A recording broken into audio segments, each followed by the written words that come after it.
तर मी बटाटा बेसन पोळी बनवणार आहे. त्यासाठी कच्चं बटाटा वरची साल काढून अशा बारीक किसणीने किसून घेतलेला आहे. या पद्धतीने किसून घेतलेला आहे. बेसन पीठ घेतलेलं आहे. यामध्ये आता हे कच्चं बटाटे किसून घेतलेले ते टाकून द्यायचं. तिथे मी 3 ते 4 लसणाच्या पाकळ्या अशा कुटून घेतलेल्या आहे बारीक, यामध्ये टाकायचं. यामध्ये लाल मिरचीची पूड आवडीनुसार, हळद अर्धा चमचा हळद, चवीनुसार मीठ.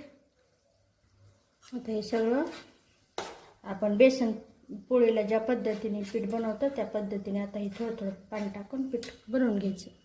एकदमच जास्त पाणी नाही टाकायचं, थोडं थोडं पाणी टाकून मिक्स करून घ्यायचं. पद्धतीने बनवून घेतलेलं आहे. तव्यावर तेल टाकायचं. तेल टाकल्यानंतर थोडंसं पसरून घ्यायचं. हे पसरून घेतलेलं आहे. तवा गरमच होऊ द्यायचा आणि तेलही गरम होऊ द्यायचं. टाकत्या वेळेस या पद्धतीने टाकायचं हलवून. या पद्धतीने पूर्ण पसरून घ्यायचं. आता हे पसरून घेतलेलं आहे.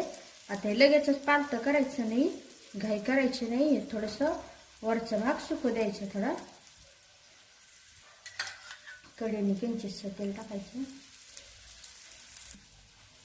आता हे पायचं निघतं का या पद्धतीने अगोदर पायचं निघत असलं तर पातळ करायचं. आता वरचा भाग पण पूर्ण सुकलेला आहे, ते पातळ करून घेऊ.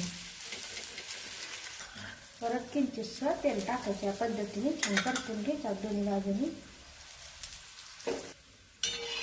पद्धतीने हे परत पालथं करून घेऊ.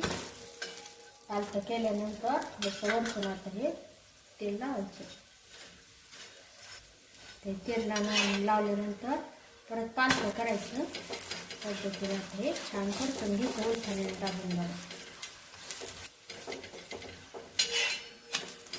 हे पातळच असं राहू द्यायचं. आणि छान असं बटाट्याचं असल्यामुळं थोडं दाबून दाबूनच असं शेकायचं. झालेलं आहे. त्या पद्धतीने दुसरं